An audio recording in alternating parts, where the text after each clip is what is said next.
ஆண்டவரும் ரட்சகருமாகிய இயேசு கிறிஸ்து நாமத்தில் உங்களை அன்புடன் வாழ்த்துகிறேன். మన ప్రభువు రక్షకుడైన యేసుక్రీస్తు నామం నందున మిమ్మల్ని అందరినీ అభినందిస్తున్నాను. நீங்கள் நலமாக இருக்கிறீர்களா? మీరందరూ బాగున్నారా? நீங்கள் தினந்தோறும் இந்த செய்தியை கேட்கிறதுனால உங்களுக்கு தினந்தோறும் தேவன் புது பலன் கொடுக்கிறாரா? ఈ రోజు ఒక్కొక్క రోజు ప్రొద్దుట వేళ ఈ నా వచనం విని మీరు కొత్త బలం పొందుకుంటున్నారా? நீங்கள் ఆశీర్వదించబட வேண்டும் என்று சொல்லி அதிக ஜெபத்தோடு இந்த காரியத்தை நாங்கள் செய்கிறோம். మీరు ఆశీర్వదింపబడాలని ఎంతో ప్రార్థనతో మేము రోజు ఈ వచనాన్ని మీ దగ్గరికి తీసుకొస్తున్నాము. லூக்கா சுவிசேஷம் 13ஆம் அதிகாரம் 12ஆம் வசனத்தில் நாம் பார்க்கிறோம். లూకా సువార్త 13వ అధికారం 12వ వచనంలో మనం చూసేది, நீ விடுதலையாக்கப்பட்டாய், నీ బలహీనత నుండి నువ్వు విడుదల పొందావు అని రాయబడి ఉన్నది. நீ ஏற்கனவே விடுதலையாக்கப்பட்டாய், నీ బలహీనత నుండి నువ్వు విడుదల పొందావు అని రాయబడి ఉన్నది. இங்கே ஒரு ஸ்திரீயை பார்க்கிறோம். ఇక్కడ ఒక స్త్రీని చూస్తున్నాము. 18 வருஷ பலவீனம், 18 సంవత్సరాలుగా తనకు ఒక బలహీనత, வாழ்க்கையில் வெட்கம், తన జీవితంలో ఎంతో సిగ్గు పడుతుంది, மன சோர்வின் மிகுதினாலே கவலை, తన ఎంతో మనసు ఎంతో బాధపడి వ్యసనపడి తన மற்றவர்கள் மத்தியிலே தலை நிமிர்ந்து நடக்க முடியாத ஒரு சூழ்நிலை, మనుషుల మధ్యలో సమాజంలో తన తల దించుకొని నడవలసిన పరిస్థితి, நிமிர்ந்து நடக்க கூடாத படிக்க ஒரு தீ ஆவினாலே பாதிக்கப்பட்டிருந்தாள். తన నేరుగా నిలబడలేనంత ఒక అశుద్ధ ఆత్మతో తన పీడింపబడింది. ஆண்டவர் அவளை கண்டார். ప్రభు తనను చూశాడు. கண்டது மாத்திரமல்ல, அவளுடைய வாழ்க்கையின் அவல நிலையை அவர் கண்டுபிடித்தார். తన జీవితంలో ఎంత హీనమైన పరిస్థితిలో తన ఉన్నదని ప్రభు అయిన యేసుక్రీస్తు కనిపెట్టాడు. அந்த பெண்மணியினுடைய கவலையை தன்னுடைய இருதயத்துக்குள்ளாக கொண்டு வந்தார். తన అంత హీన పరిస్థితిలో ఆ అమ్మాయి ఆ స్త్రీ బాధపడేది తన మనసులో తనకి తెలిసింది. அன்றைய கூட்டத்தில் இருந்த மற்ற மக்களைப் போல அவர் பார்க்காதவர் போல இருக்கவில்லை. అలా అక్కడ ఉన్న జనంలోగా తన చూసి చూడనట్టు ఉండలేదు ప్రభు. பலர் அவளை பார்த்திருப்பார்கள், చాలా మంది తనను చూసుంటారు. ஆனால் ஆண்டவராகிய இயேசு கிறிஸ்துவினுடைய பார்வை வித்தியாசமாய் மாறியது.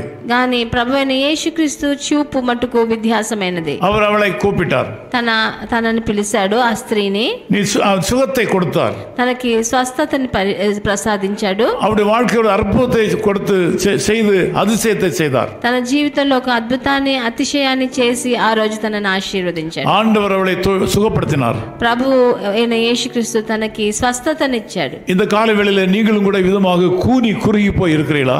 మీరు కూడా మీ జీవితంలో ఇలా కృంగిపోయి తన లెగవలేకుండా ఉన్నారా? శరీర அளவில் கூட உங்கள் கஷ்டத்தினாலே உங்களுடைய சரீரம் குறுகி போய் விட்டதா? మీ శరీరం కూడా చాలా కష్టంతో అనారోగ్యంతో అలా కృంగిపోయి ఉందా? பொருளாதாரத்தில் நீங்கள் பின்தங்கி போனதுனால, மனம் கசந்து போனதுனால உங்களுடைய நிலைமை மோசமாய் போய் கொண்டிருக்கிறதா? మీ ఆర్థిక పరిస్థితి చాలా ఘోరంగా ఉంది కాబట్టి మీరు చాలా కృంగిపోయి లెగవలేనంత పరిస్థితిలో ఉన్నారా? இந்த కాలవేళలో உங்களுடைய அவல நிலையை இயேசு காண்கிறார். ఈ ప్రొద్దుట వేళ మీ జీవితంలో ఉన్న ఘోరమైన ఆ పరిస్థితిని ప్రభువు యేసుక్రీస్తు చూస్తున్నాడు. உங்களுடைய வாழ்க்கையில ஆண்டவருடைய தொடுதல் தேவை. ప్రభు అయిన యేసుక్రీస్తు మీ జీవితాన్ని ముట్టవలసి ఉన్నది. இன்னைக்கு அவருடைய பார்வை உங்கள் மேல் படுகிறது. ఈ రోజు ఆయన చూపు మీ మీద పడిందని మీరు నమ్మండి. உங்களுக்கு பூரண விடுதலை கொடுக்கிறார். మీకు సంపూర్ణ విడుదల ప్రసాదిస్తున్నాడు. ఈ రోజు நீ விடுதலையாக்கப்பட்டாய் என்று சொல்கிறார். నీకు విడుదల దొరికింది ఈ రోజు అని చెప్పినట్టు நீங்கள் விடுதலையாக்கப்பட்டீர்கள். మీరు కూడా ఈ రోజు విడుదల చేయబడ్డారు. విశ్వాసத்தில் அதை ஏற்றுக்கொள்ளுங்கள். మీరు విశ్వసించి దాన్ని మీరు ఏలుకోండి. இப்பொழுது நீங்கள் சோதித்து பாருங்கள். మీరు ఇప్పుడు మిమ్మల్ని శోధించి చూడండి. உங்கள் வாழ்க்கையில் அற்புதம் நடந்திருக்கிறது. ఈ రోజు తప్పకుండా మీ జీవితంలో ఒక అద్భుతం జరిగే ఉంటది. வேதம் சொல்கிறது, விசுவாசத்தினால் நீதிமான் வாழ்வான். పరిశుద్ధ గ్రంథం చెప్తుంది, మీ విశ్వాసాన్ని బట్టి ఒక నీతిమంతుడు జీవిస్తాడని. விசுவாசத்தினாலே நீங்கள் வாழ்வீர்கள். మీ విశ్వాసాన్ని బట్టి మీరు జీవిస్తారు. நன்மை உண்டாகும். మీకు మంచి జరుగుతుంది. ஜெபிக்கட்டுமா? ప్రార్థన చేయనా? எங்கள் அன்பின் பிதாவே, உம்மை நன்றியோடு ஸ்தோத்திரிக்கிறோம். మా ప్రియ తండ్రి, మీకు వందనాలు స్తుతులు. அன்பு சகோதர சகோதரிகளை உம்முடைய அன்பு கரங்களில் ஒப்புக் கொடுக்கிறோம். ఈ ప్రియ జనులను దేవజనులను మీ చేతికి అప్పగిస్తున్నాను నాయన. வாழ்க்கையில் பலவிதமான போராட்டங்களினாலே அவல நிலை அடைந்து கூனி குறுகி போய் நிற்கிறார்கள். ఎన్నో పోరాటాల వలన ఈ జనులందరూ కృంగిపోయి వాళ్ళు లెగవలేని పరిస్థితిలో ఉన్నారు. இந்த மக்கள் இந்த காலவேளையில தொடுவீராக. ఈ ప్రొద్దుట వేళ వాళ్ళ ఒక్కొక్కరిని మీరు ముట్టండి నాయన. எவ்வளவு உயர்ந்த நிலையில் இருந்த மனிதர்கள் இன்றைக்கு கூனி குறுகி போய் நொந்து போய் வீட்டில் அடங்கி இருக்கிறார்கள். చాలా పెద్ద ఒక అంతస్తులో ఉన్న వాళ్ళు కూడా ఈ రోజు చాలా తగ్గిపోయి వాళ్ళు చాలా కృంగిపోయి ఉన్నారు తండ్రి. சமுதாயத்தில் உயர்ந்த நிலையில் இருந்தவர்கள், சபையிலே உயர்ந்த நிலையில் இருந்தவர்கள் இன்றைக்கு எங்கும் போகாதபடி வீட்டில் அடைபட்டிருக்கிறார்கள். ఈ సమాజంలో ఒక హెచ్చైన స్థానంలో వాళ్ళ సంఘంలో ఒక హెచ్చైన స్థానంలో ఉన్న వాళ్ళు ఈ రోజు ఎవరిని చూడలేకుండా అంత ఘోరంగా వాళ్ళ హీన పరిస్థితిలోకి వెళ్ళిపోయారు. இப்படி கஷ்டத்தில் இருக்கிற சகோதரியை கர்த்தர் தொடுவீராக. అలాంటి కష్టాల్లో ఉన్న సహోదరిని మీరు ముట్టండి. அப்படி இருதயத்தில் இருக்கிற கவலைகளை மாற்றுவீராக. తన హృదయంలో ఉన్న బాధలన్నిటిని మార్చివేయండి తండ్రి. இப்படி அடைந்து கிடக்கிற அந்த சகோதரனை கர்த்தர் தொடுவீராக. అలా ఎవరిని చూడకుండా తలుపులు వేసుకొని ఉన్న ఆ మనిషిని మీరు మార్చండి తండ్రి. அவருடைய மன கஷ்டங்களை நீக்குவீராக. ఆయన మనసులో ఉన్న అన్ని కష్టాలు మార్చివేయండి. கண்ணீரை துடைப்பீராக.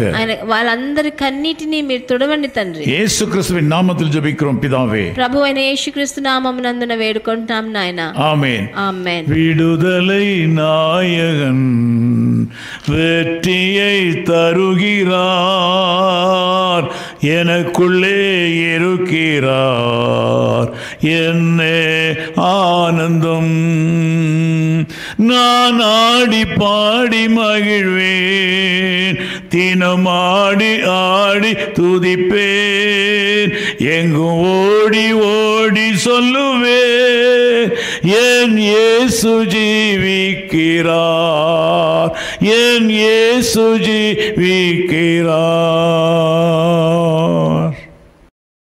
Echo of His Call Ministries, 10 Muhammad Abdullah 2nd Street, opposite International Cricket Stadium, Chepauk, Chennai 600005, India.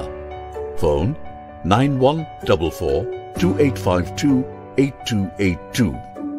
Mobile phone and WhatsApp 91-98412-71858. Email sam@echoofhiscall.org. Website www.echoofhiscall.org. God bless you.